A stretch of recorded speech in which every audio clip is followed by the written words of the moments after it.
जय श्री राम। हर हर महादेव। मैं द्विवेकता बागी श्रीवास्तव पुनः आप लोग के समक्ष उपस्थित हूँ एक नया वीडियो लेकर, और विषय है दंड प्रक्रिया संहिता 1973। और आज हम चर्चा करेंगे अध्याय 21 का संक्षिप्त विचारण।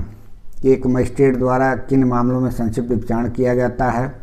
बहुत ही छोटा अध्याय है, किंतु प्री के पर्पस से और मेंस के पर्पस से दोनों दृष्टिकोण से बहुत ही यह अध्याय महत्वपूर्ण है, क्योंकि इसमें हर बातें कहीं ना कहीं प्री का भी क्वेश्चन बन जाता है और मेंस के लिए लिखने के पर्पस से भी बहुत ही महत्वपूर्ण है, क्योंकि इसमें काट छाट करके कुछ लिखने की ज़रूरत ही नहीं है। तो आइए हम चर्चा करते हैं, देखते हैं कि इसमें समरी ट्रायल में क्या है। तो धारा 260 से लेकर के 265 तक में व्यवस्था दी गई है।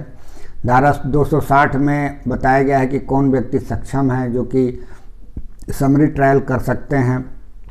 धारा 261 में भी बताए गए हैं कि जो उच्च न्यायालय द्वारा किसी को सशक्त किया गया है तो वह व्यक्ति भी समरी ट्रायल कर सकता है। थोड़ा सा यहाँ कन्फ्यूजन ये होता है, क्योंकि 190 में हम लोग देखते हैं कि सेकंड क्लास मजिस्ट्रेट भी संज्ञान ले सकता है यदि उसको सीजीएम द्वारा सशक्त किया गया हो तो।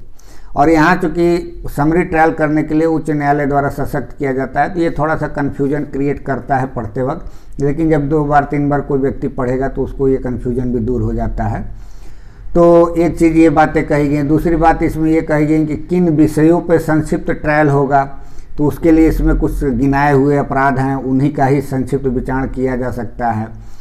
तीसरी बात यह है कि यदि कोई संक्षिप्त विचारण करते हुए मजिस्ट्रेट को ये प्रतीत होता है कि इसका संक्षिप्त विचारण न करके किसी अन्य ट्रायल के द्वारा इसका विचारण करना चाहिए, जैसे समन ट्रायल, वारंट ट्रायल या कोई और ट्रायल, तो उसका कर सकता है। क्योंकि समन ट्रायल इसलिए नहीं करें कि संक्षिप्त विचारण में स्पष्ट कहा ही गया है कि जो प्रक्रिया अपनाई जाएगी वो समन ट्रायल का ही प्रक्रिया अपनाया जाएगा।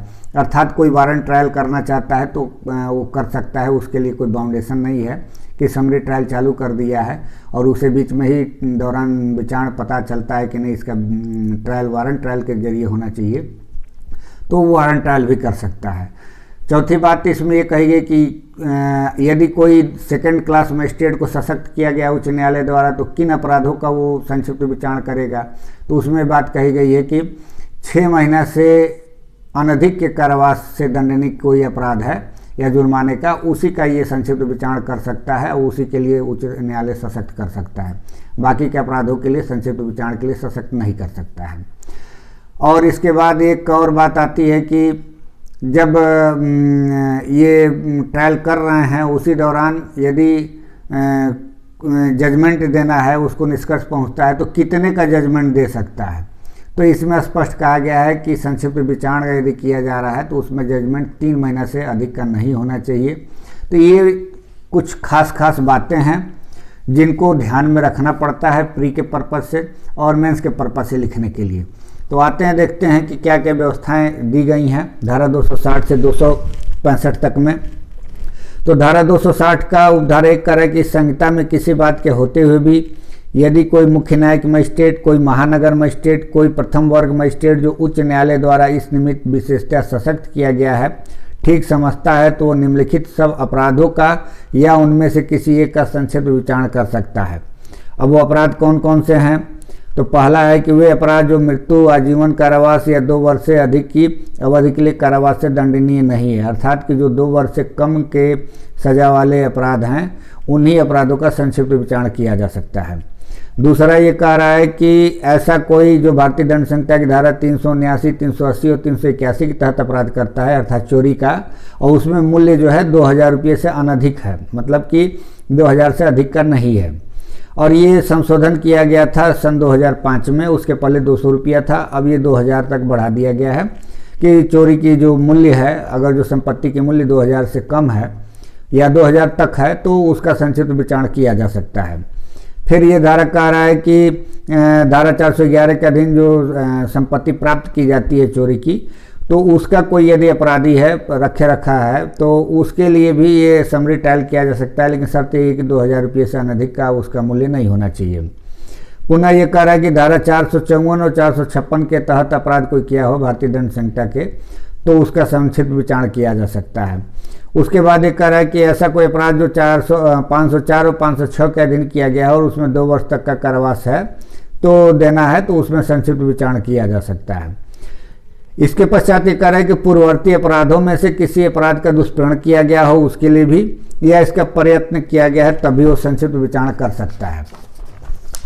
अब जो एक और बातें कही गई हैं कि जो पशु अत्याचार अधिनियम की धारा 20 के तहत कोई परिवार दाखिल किया गया उसमें भी संक्षिप्त विचारण किया जा सकता है।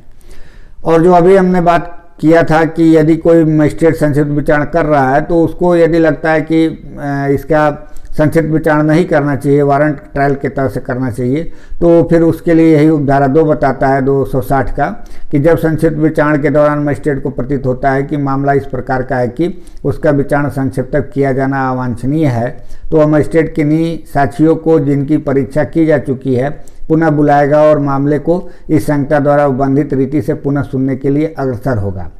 तो ये बातें कही गई हैं। और धारा 261 में बताया गया कि द्वितीय वर्ग मजिस्ट्रेट को जो उच्च न्यायालय द्वारा सशक्त किया जाएगा, जो 6 वर्ष से कम के कारावास हैं, दंडनीय हैं, उन अपराधों के लिए संक्षिप्त विचारण कर सकता है। तो यहाँ हम लोग को ये देखना है कि प्रथम वर्ग मजिस्ट्रेट और द्वितीय वर्ग मजिस्ट्रेट को उच्च न्यायालय जब तक सशक्त नहीं करेगा संक्षिप्त विचारण करने के लिए, तब तक वो संक्षिप्त विचारण नहीं कर सकते हैं।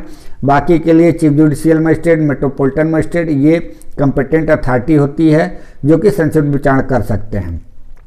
अब ये जो प्रक्रिया की बात आती है तो प्रक्रिया वही समन मामले की प्रक्रिया अपनाई जाएगी। ये धारा 262 की उपधारा 1 में कहा गया है कि इस अध्याय के अधीन विचारणों में इसके पश्चात इसमें जैसा वर्णित है इसके सिवाय इस संहिता में समन मामलों के विचारण के लिए निर्दिष्ट प्रक्रिया का अनुसरण किया जाएगा। और एक बात और ये कह रहा है कि 3 मास से अधिक की अवधि के लिए कारावास का कोई दंडादेश इस अध्याय के अधीन किसी दोषिधि के मामले में नहीं दिया जाएगा। अर्थात कि एक प्रक्रिया जो अपनाई जाएगी वो समन मामले के तहत जो विचारण प्रक्रिया अपनाया जाता है उसका प्रक्रिया अपनाया जाएगा। और दूसरा ये कह रहा है कि यदि समरी ट्रायल किया जाता है तो दोषिधि 3 महीने से अधिक की नहीं की जाएगी। अब इसके बाद से जो धारा 264 और 265 है ये और बताता है कि जो संक्षिप्त विचारण का जो निर्णय होगा वो कैसा होगा, किस तरीके से होगा, और 265 में बता रहा है कि निर्णय की भाषा कैसे होगा। तो इसको देख लेते हैं, फिर उसके बाद से 263 पढ़ लेते हैं कि उसमें निष्कर्ष और अभिलेख में क्या लिखा जाएगा, वो किस प्रकार का प्रपत्र होगा, उसमें वर्णन किया गया है। तो धारा 264 कह रहा है कि संक्षिप्त विचारित मामलों में निर्णय। संक्षिप्त विचारित प्रत्येक ऐसे मामले में जिसमें अभियुक्त दोषी होने का विवेचन नहीं करता है, मजिस्ट्रेट साक्ष्य का सारांश और निष्कर्ष के कारणों का संक्षिप्त कथन देते हुए निर्णय लिखित करेगा। यहाँ एक बात स्पष्ट है कि यदि कोई अभिवचन नहीं करता अभियुक्त तो उसमें 2-3 बातें होंगी। साक्ष्य का सारांश होगा और निष्कर्ष के कारणों को संक्षिप्त में कथन किया जाएगा और तब जजमेंट लिखा जाएगा। और 265 में कह रहा है कि अभिलेख और निर्णय की भाषा क्या होगा, तो न्यायालय की भाषा जो होता है वो उसमें होगा। और इसके लिए उपधारा 2 कह रहा है कि उच्च न्यायालय संक्षिप्त विचारण करने के लिए सशक्त किए गए किसी मजिस्ट्रेट को प्राधिकृत कर सकता है कि वह पूर्वोक्त अभिलेख या निर्णय या दोनों उस अधिकारी को से तैयार कराए जो मुख्य न्यायिक मजिस्ट्रेट द्वारा इस निमित्त नियुक्त किया गया है, और इस प्रकार तैयार किया गया अभिलेख या निर्णय ऐसे मजिस्ट्रेट द्वारा हस्ताक्षरित किया जाएगा। और इसके कहने का तात्पर्य है कि मुख्य न्यायिक मजिस्ट्रेट द्वारा नाम निर्दिष्ट किया जाता है ऐसे व्यक्तियों को जो कि वो ये सब अभिलेखों को तैयार करते हैं। तो इसका कहने का मतलब ये है कि यदि द्वितीय वर्ग मजिस्ट्रेट द्वारा संक्षिप्त विचारण किया जा रहा है तो वो अपने द्वारा न करके उन व्यक्तियों द्वारा तैयार कराएंगे और ये दस्तखत केवल करेंगे इस पर कि ये जजमेंट ये हुआ। अब ये अभिलेख क्या होगा इसमें, इसको दिया गया है धारा 263 में। ये देख लेते हैं। संक्षिप्त विचारित प्रत्येक मामले में मजिस्ट्रेट ऐसे प्रारूप में जैसा राज्य सरकार निर्दिष्ट करे निम्नलिखित विशिष्टियाँ प्रवृत्त करेगा, अर्थात मामले का क्रमांक, संख्या, अपराध किए जाने की तारीख, रिपोर्ट या परिवाद की तारीख, परिवादी या यदि कोई हो तो उसका नाम, अभियुक्त का नाम, उसके माता पिता का नाम और उसका निवास, वह अपराध जिसका परिवाद किया गया है और वह अपराध जो साबित हुआ है यदि कोई हो। और धारा 260 के उपधारा 1 के खंड 1, 2, 3, 4 के अधीन आने वाले मामलों में उस संपत्ति का मूल्य जिसके बारे में अपराध किया गया है, अभियुक्त का अभिभावक और उसकी परीक्षा यदि कोई हो, निष्कर्ष, दंडादेश या अन्य अंतिम आदेश, कार्रवाई समाप्त होने की तारीख, ये सब कुछ अभिलेख में मेंशन होंगे और ये उसका अभिलेख का भाग होगा। क्योंकि जब भी हम कोई मुकदमा देखते हैं, ट्रायल होता है, तो उसमें पत्रावली जो होती है, तो पत्रावली में सेशन ट्रायल की पत्रावली एक अलग तरीके की होती है, वारंट ट्रायल की अलग होती है, क्योंकि उसमें चार्ज फ्रेम किए जाते हैं, समन मामले में चार्ज फ्रेम नहीं किए जाते हैं। तो ये यही कह रहा है कि ये क्या होगा उस पत्रावली में, तो इन सब चीज़ों का वर्णन किया जाएगा जो अभिलेख होगा। तो इस प्रकार हम लोग धारा 200 क्या नाम है कि 60 से लेकर के 265 तक हम लोगों ने देखा कि एक संक्षिप्त विचारण कौन कर सकता है, किन मामलों में किया जा सकता है और कितना उसमें दंड दिया जा सकता है। और इसके पश्चात अब हम लोग पढ़ेंगे प्ली ऑफ बार्गेनिंग, उसको भी देख लिया जाएगा, अगले वीडियो में चर्चा करूँगा। और अभी आग्रह है कि यदि कोई व्यक्ति मेरे इस चैनल को सब्सक्राइब नहीं किया है तो ज़रूर सब्सक्राइब कर ले और अधिक से अधिक लोगों को शेयर करें, ताकि इस वीडियो से जो कुछ भी लाभान्वित हो सकते हैं व्यक्ति लाभान्वित हो सकें। क्योंकि ये छोटे छोटे वीडियो जो भी हैं आपके हिंट के रूप में काम करते हैं। जब आप पढ़ते हैं तो ये जो भी मैं बात कह रहा हूँ वो एक हिंट का काम करेगा और वो बातें आपके दिमाग में जब बैठी रहेंगी तो आपको लिखने में या आंसर देने में सहूलियत होगा। अगले वीडियो में मिलते हैं, तब तक के लिए इजाज़त दीजिए, धन्यवाद।